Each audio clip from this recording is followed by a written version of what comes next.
All right, so something that we've all done, whether flying FPV or any other kind of hobby, is at some point we've busted our balance lead cable on our Lipo batteries. So today I wanted to show you one quick way that I go about replacing these so you can save yourself the cost of your Lipos. Let's just jump right into it.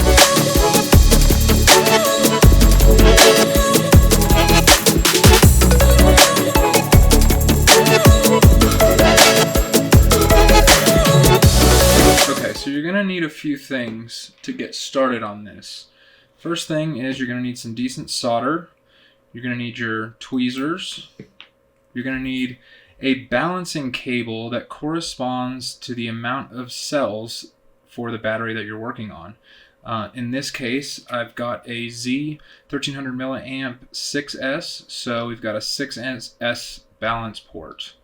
The first thing that you're going to want to do is take some sort of cutting equipment, got these tweezers here, and just take off any of the external casing that might be around your battery. These batteries come like this. I guess you could take them off to fly. Another thing I forgot to mention is that you're going to definitely need a soldering iron. But the first thing you want to do is, just kind of like I'm doing, be really careful here not to go ahead and damage any of the individual cells. Just take your time and remove any of the exterior casing. Okay, great. So we've got that removed. Now just take a look at your battery. Make sure it's not damaged any more than the balance connector, because if it is damaged by you working on it, you could possibly create a bigger issue for yourself. Just make sure nothing else is damaged. Now what I'm going to do is take the balance connector and just sort of hold it down like this. As you can see on this battery, the leads are coming out this way and then down. So I'm going to fold it down in the direction that it's naturally wanting to go.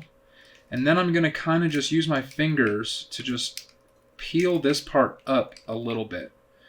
And you want to look down in there if you can. I don't know if you can see that. You can see we can see straight through. This is just sort of like a cardboard plastic material that protects all of the soldering joints. So just make sure you kind of lift that up. Make sure you can kind of see straight through there. Then you want to take your cutting tool and just really gently, make sure not to cut anything, just go ahead and start cutting it open.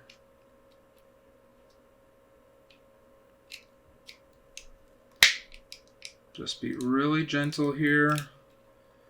You don't really want to just start prying at it, because you don't want to pinch these good balance wires and short them together.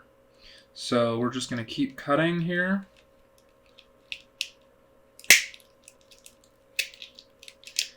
And just cut a little bit and then look to make sure that you're not damaging anything further.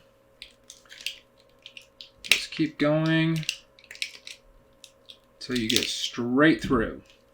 Now this is really the easy part. So you're going to open these up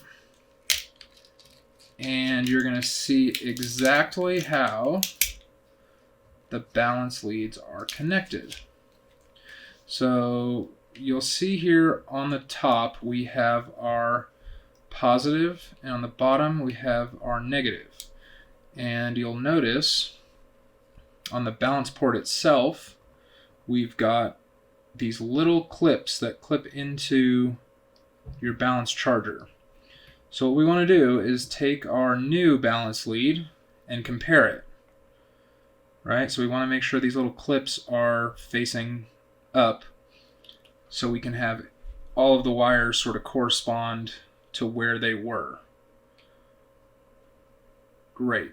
So now we've got that sort of planned out. We can lay that here. And the next thing we want to do is start removing some of this Kapton tape. What you can do is take your tweezers like this and just sort of poke a little hole through it. Some batteries actually have a little sort of recessed spot where the Kapton tape will actually here, this battery has one right here. So if you can see this little foam piece, there's usually some Kapton tape. Yes, so we can lift this up. Just be really gentle here. Lift it all up. Because remember, we want to be able to use this once we're done. We want to cover all of this stuff back up. So if you can remove it without cutting it, that's great. If you can't, just make little small sort of cuts with something like this, something kind of sharp, and be careful not to short anything out. You don't ever want to touch two of these cells together or two of these wires together. Let me see if I can get this guy out here without sort of damaging it. No, I'm not going to do that. Okay, so I'm just going to cut this guy. There we go. Okay, so we've got our first balance connection exposed. What I like to do is I like to do one at a time, literally just going in order on the original balance port and just soldering on each one directly in order and then just following it. So to remove these, you can use your soldering iron and get the solder on here and actually desolder these. But a quick thing that I like to do is just to come right over here with my snips and just snip it right off. Now this wire is a little bit long, so what I'm going to do is just sort of match it to the original length and cut all of these guys off. And then I'm going to tin each one of these. Now, in order to do this, you do have to know how to solder. Soldering is not super hard. It just takes a little bit of practice, and it's one of those things that once you get it, it clicks, and you're like, okay, I got this. I can pretty much do anything related to the hobby, at least. Maybe not super advanced, heat gun style stuff, but okay, so now I've got these cut, got them all stripped, and they're about the same length as we had before. So I'm going to go ahead and just tin each one of these, and I usually just use whatever it is that I'm working on. This isn't a super technical piece of equipment right here, so I'm not worried about placing it in some kind of a holder. I'll just kind of rest it on there. I'll take my solder, and I'm just going to go across and just tin each one of these wires. So we'll go ahead and get a little solder. Now, as a quick solder lesson, you always want to tin your tip, and then you hold it to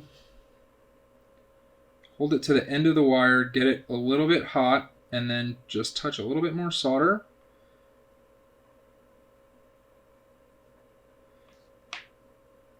Until it looks like it's soaking up the solder. And you're doing good. So I'll just continue doing each one of these. I want to make sure that these are well tinned, because if not, they will come apart. And we don't want that, because that could lead to a short, which could lead to a fire. Or which could lead to something even worse, maybe damaging your quad, damaging whatever RC vehicle you're working on. Alright, so we've got each one of these tinned up. I don't know if you can see them there. They're all tinned. So like I was saying before, we just clipped this first negative balance lead wire. So that's the one that we want to reconnect first. So What I'll do is, just like any other solder job, come over here and hold it down. Take your soldering iron. Well, it would help if I had a little bit of solder on there, huh? So just add a little bit of solder, and we'll take our tweezers, grab it, and just hold it down in there. Make sure not to get any of the Kapton tape touching the soldering iron. Let's see, did I do a good job there? No, I did not.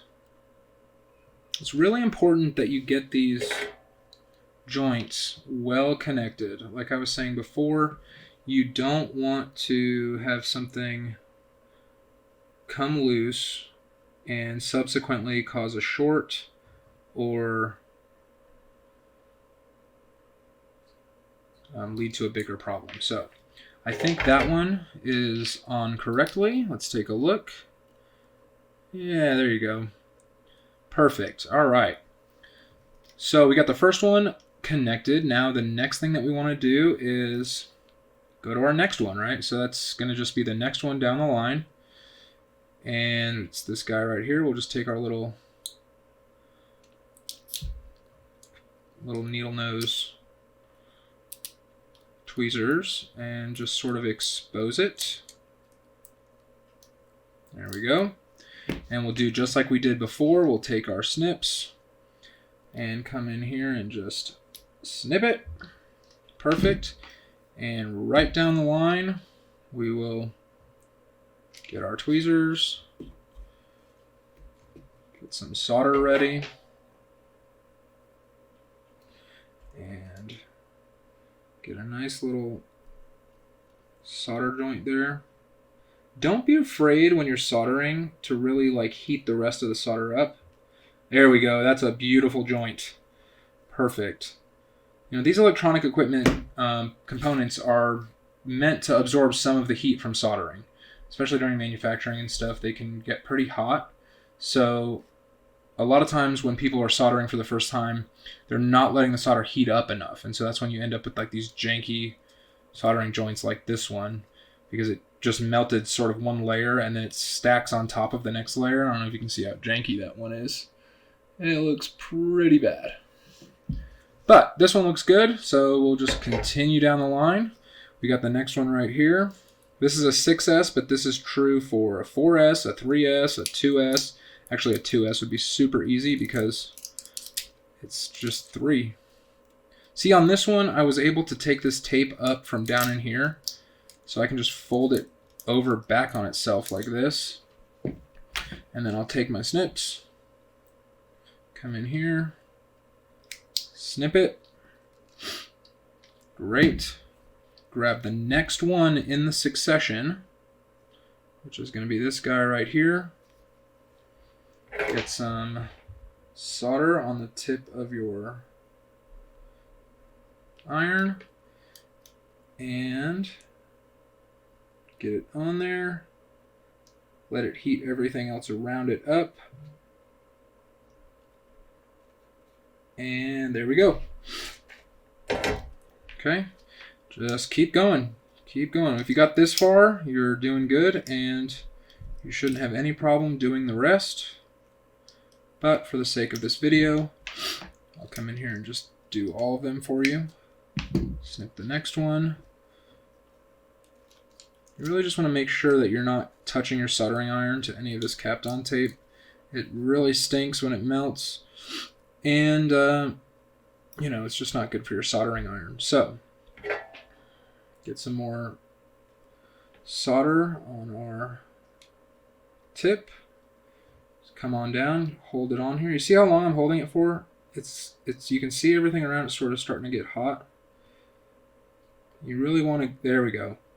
You really want a good connection on these, especially because it's not the originally manufactured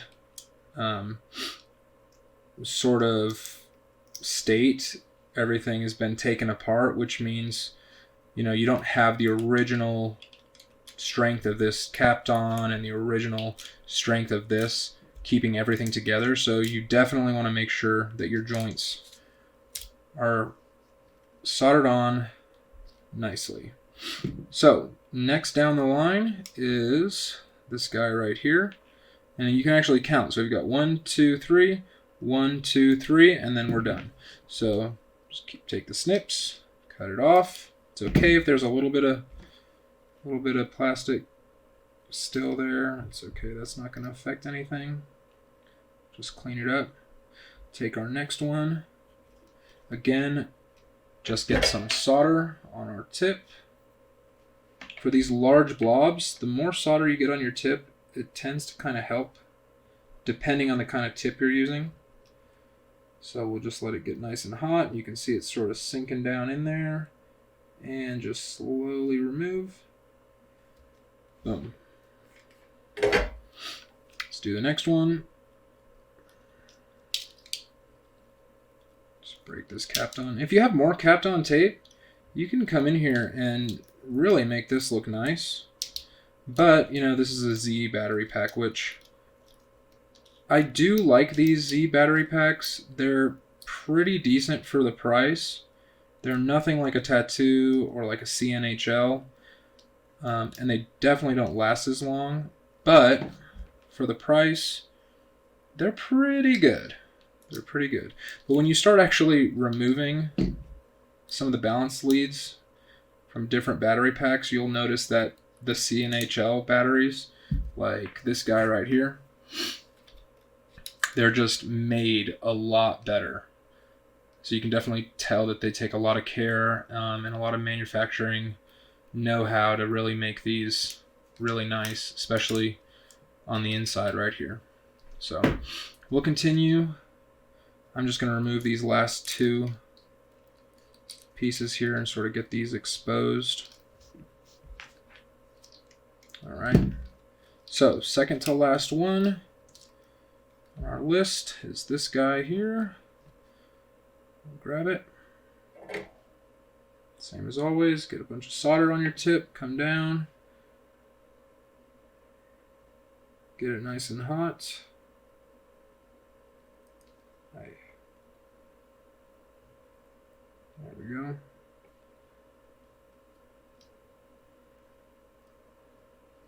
This guy's giving me a problem. Well, that looks like shit.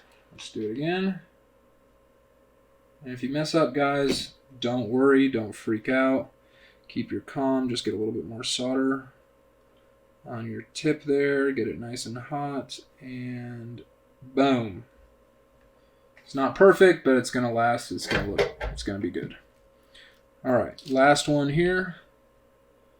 You can see as I'm doing this, we're sort of just, this one's coming off and this one's being replaced.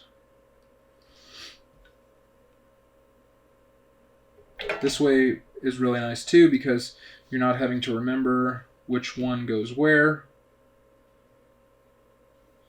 and which one you've already done, which one you might have forgot. So just always go in order. Get this nice and hot.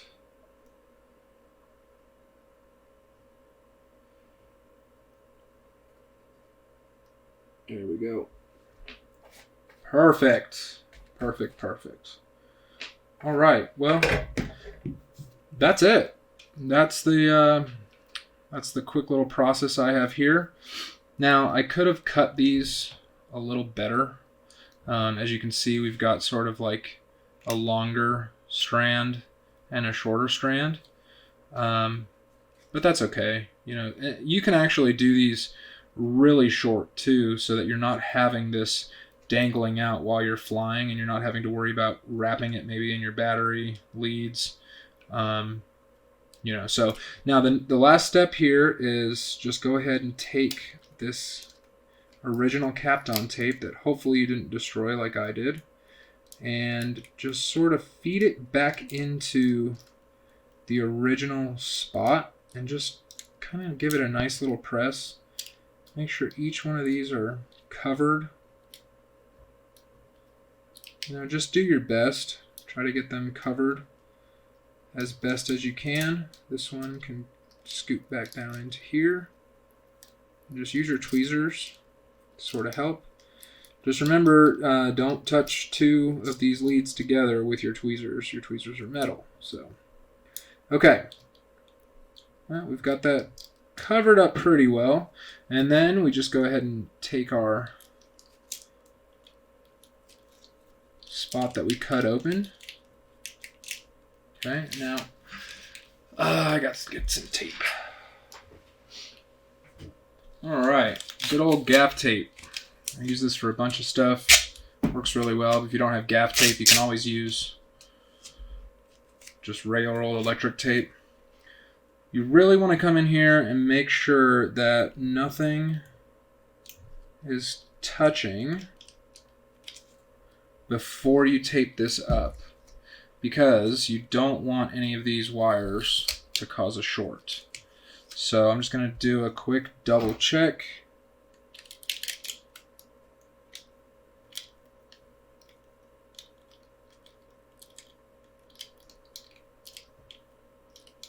Feed some of that stuff down in there.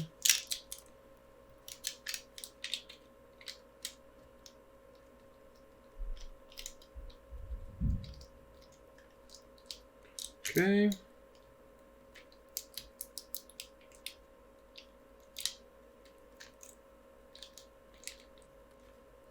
Alright, pull your Kapton tape down. Now go ahead and get a piece of your electrical tape, gaff tape, whatever, and just get it nice and snug.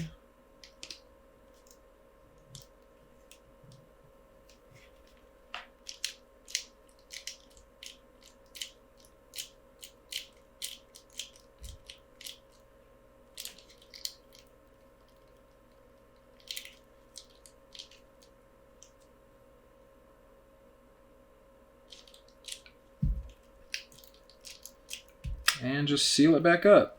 Now I'll also probably take this and just feed it through here, and just take another piece and just kind of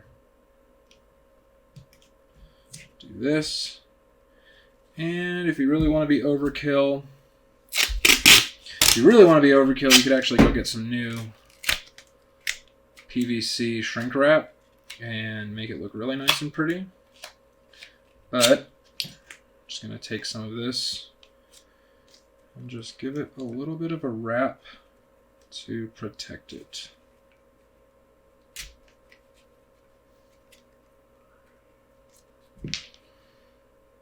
Just kind of cut it here, cut it here, fold that up, fold this over. And when everything looks secure, you're done.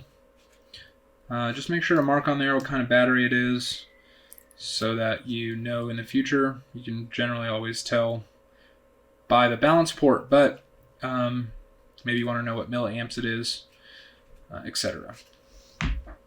I hope you enjoyed that. I hope that was pretty easy to follow. Let me know what you thought in the comments. Some of you are probably going, oh my God, why is he doing it that way? That's so dangerous. I'm sorry, I've done it this way for a while now. I've never had any problems. I'm sure there's several other ways to do it as well. But just remember, whenever you're working on LiPo batteries, do your best to maintain safety practices, right? Keep track of all of your tools, keep track of everything that you're doing, and making sure that you're not going to have a short, because that's the quickest way to cause a fire. So hope this helped. Let me know what you thought in the comments. I'll also drop a link to where you can get some of these batteries, and we'll see you in the next one.